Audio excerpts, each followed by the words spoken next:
Hello everyone, welcome back to my channel. Lovely की पाठशाला में आपका स्वागत है। काफ़ी दिनों से मेरे चैनल पे कोई वीडियो नहीं अपलोड हुआ है क्योंकि मेरे बहुत सारे एग्ज़ाम थे। तो अब रेगुलर वीडियो आते रहेंगे, आप इस चैनल से जुड़े रहें अगर मेरा वीडियो आपको पसंद आता है तो आज की इस वीडियो में मैं सीटेट के प्रीवियस ईयर क्वेश्चन लेकर आई हूँ।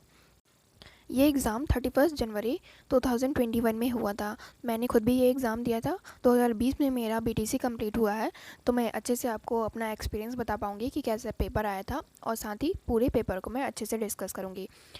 पहला पार्ट है ये, इस पार्ट में हम सीडीपी पढ़ेंगे और टाइम मिला तो ईवीएस भी देख लेंगे। बाकी के सारे पार्ट्स में सारे सेक्शन को कवर करेंगे, तो आप जुड़े रहिएगा। डिस्क्रिप्शन में मैं उसका लिंक दे दूँगी, वहाँ से भी आप देख सकते हैं। तो आइए शुरू करते हैं। हर एक सेक्शन में 30 क्वेश्चन आते हैं। तो पहला पार्ट है बाल विकास का। इंग्लिश और हिंदी दोनों लैंग्वेज में आता है। आप जिस भी लैंग्वेज में करना चाहते हैं उसमें कर सकते हैं। तो मेरा लैंग्वेज तो हिंदी था, तो मैंने हिंदी में किया था, इसलिए हिंदी में ही मैं आपको बताऊंगी आज। जो इंग्लिश लैंग्वेज वाले हैं वो इंग्लिश में भी क्वेश्चन रीड कर सकते हैं यहाँ से। पहला क्वेश्चन था, अधिगम के लिए निम्न में से कौन सी धारणा उपयुक्त है? तो इसका आंसर था योग्यता सुधार्य है। ध्यान रखिएगा, मैं जो भी आंसर आपको बताऊंगी वो फाइनल आंसर की जो आई थी सीटेट की उसके हिसाब से ही बताऊंगी। दूसरा क्वेश्चन है, निम्न में से कौन सी परिपाटी विद्यार्थियों में संकल्पनात्मक समझ में बढ़ोतरी करने में सहायक है? तो इसका आंसर था अन्वेषण और संवाद। तीसरा क्वेश्चन है, बच्चों को सीखने में कठिनाइयाँ होती हैं जब? इसका आंसर था सेकंड, सूचना अलग अलग टुकड़ों में प्रस्तुत की जाए, तो बच्चों में सीखने में कठिनाइयाँ होती हैं। चौथा क्वेश्चन है, अधिगम की सर्वोत्तम अवस्था कौन सी है? तो इसका आंसर था पहला, कोई उत्तेजना नहीं, कोई भय नहीं। फिफ्थ क्वेश्चन है, अधिगम का संरचनात्मक विचार यह सुझाव देता है कि ज्ञान की संरचना में बच्चे सक्रिय भूमिका निभाते हैं। सिक्स्थ क्वेश्चन है, एक कार्य के दौरान सायना स्वयं से बात कर रही है कि वह कार्य किस प्रकार प्रगति कर सकती है। लेव वर्गिस्की के भाषा और चिंतन सोच के बारे में दिए गए विचारों के अनुसार इस तरह का व्यक्तिगत वाक क्या दर्शाता है? तो इसका आंसर है स्वयं नियमन। सेवन्थ क्वेश्चन है, मूल्यांकन पद्धतियों का लक्ष्य होना चाहिए विद्यार्थियों की ज़रूरतों एवं आवश्यकताओं की पहचान करने में। तो इसका आंसर था फोर्थ। एट्थ क्वेश्चन है, बच्चों के विकास की व्यक्तिगत विभिन्नताओं को किस प्रकार प्रतिरूपित किया जा सकता है? इसका आंसर है आनुवंशिक एवं पर्यावरण की पारस्परिकता पर। क्वेश्चन नंबर 9, एक खेल क्रिया के दौरान चोट लगने पर रोहन रोने लगा।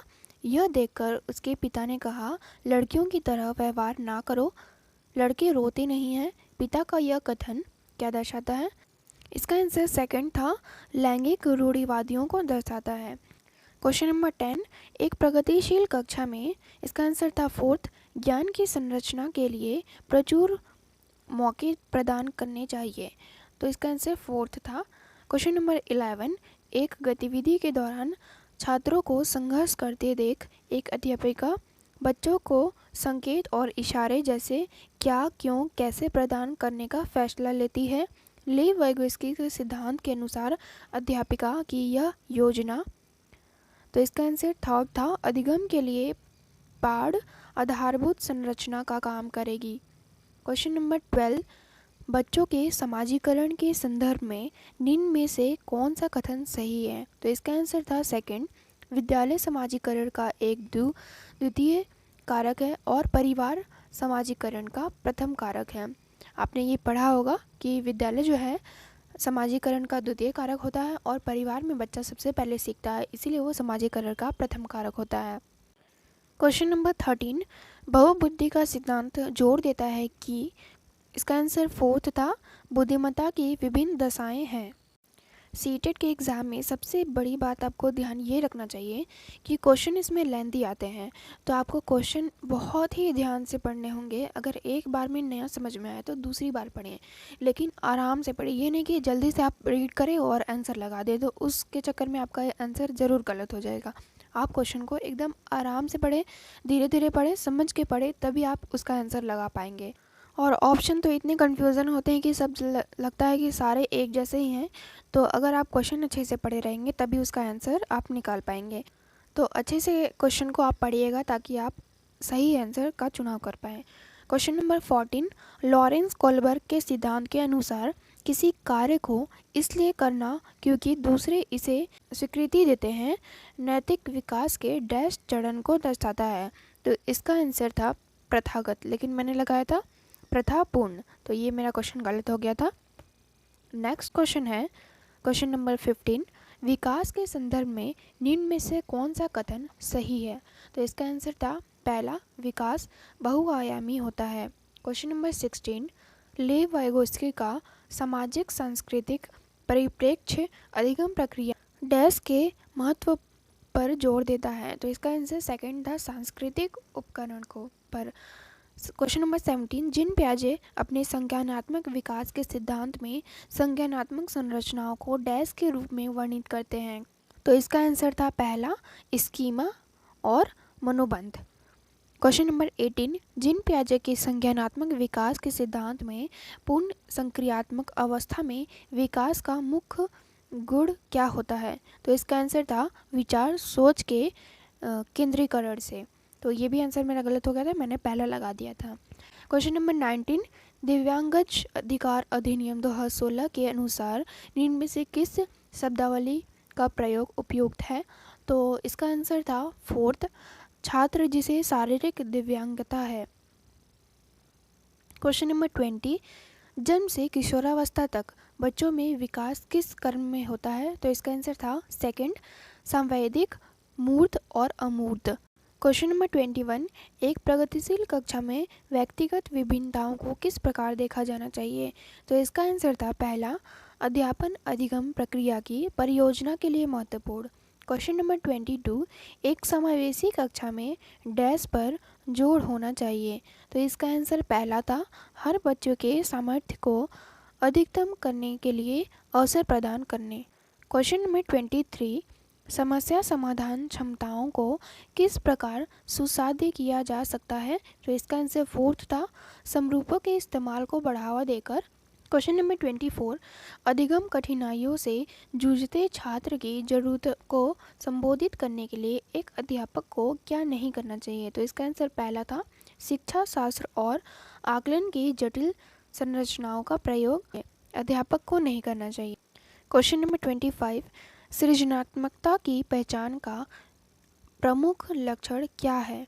तो इसका आंसर थर्ड था, अपसारी चिंतन। क्वेश्चन नंबर 26, विविध पृष्ठभूमियों के अधिगमकर्ताओं को संबोधित करने हेतु एक अध्यापक को। तो इसका आंसर थर्ड था, विविध विन्यासों से उदाहरण लेना चाहिए। क्वेश्चन नंबर 27, एक अध्यापिका को दिए गए किसी कार्यकलाप में छात्रों की विभिन्न त्रुटियों का विश्लेषण करना चाहिए क्योंकि त्रुटियों की समझ अध्यापन अधिगम प्रक्रिया के लिए अर्थपूर्ण होता है। तो इसका आंसर थर्ड था। क्वेश्चन नंबर 28, अधिगम की अभिप्रेरणा को किस प्रकार कायम रखा जा सकता है। तो इसका आंसर थर्ड था, प्रवृत्ता अभिमुखी लक्षणों पर जोर देकर। क्वेश्चन नंबर 29, शर्मिंदगी डैश। तो इसका आंसर थर्ड था, शर्मिंदगी जो है उसका संज्ञान पर एक नकारात्मक प्रभाव पड़ सकता है। क्वेश्चन नंबर 30, निम्न में से अध्यापन अधिगम का सबसे प्रभावशाली माध्यम कौन सा है। तो इसका आंसर है थर्ड, संकल्पनाओं के बीच संबंध योजना। तो आपने देखा ये हमारे CDP के 30 क्वेश्चन थे। इसमें कुछ क्वेश्चन काफ़ी लेंदी थे जिसको पढ़ने में आपको ध्यान रखना चाहिए और अच्छे से पढ़ना चाहिए ताकि उसका आंसर निकाल पाए, और कुछ कुछ छोटे भी थे। तो आपको टाइम मैनेजमेंट का इसमें खास ध्यान रखना चाहिए। मैंने तो अपने एग्ज़ाम में 30 मिनट पूरे CDP को दिया था, जिसमें मेरा 30 मिनट सिर्फ रीड करके मैंने क्वेश्चन सॉल्व किया था, अभी ऑब्लिंग नहीं गया था। तो ऑब्लिंग करने में 10 मिनट या 5 मिनट लगे होंगे। तो मेरे CDP में 27 मार्क्स आए थे। EVS का वीडियो मैं कल ले आऊँगी, तो आप चैनल से जुड़े रहिएगा। और ये वाली वीडियो काफ़ी शॉर्ट है, तो एग्ज़ाम भी आपके बहुत पास आ गए हैं, तो कम समय में आप ज़्यादा अच्छे से रिवाइज़ कर लें, वही आपके लिए बहुत बेटर हो। तो कल मिलते हैं एक नए वीडियो के साथ। Thank you.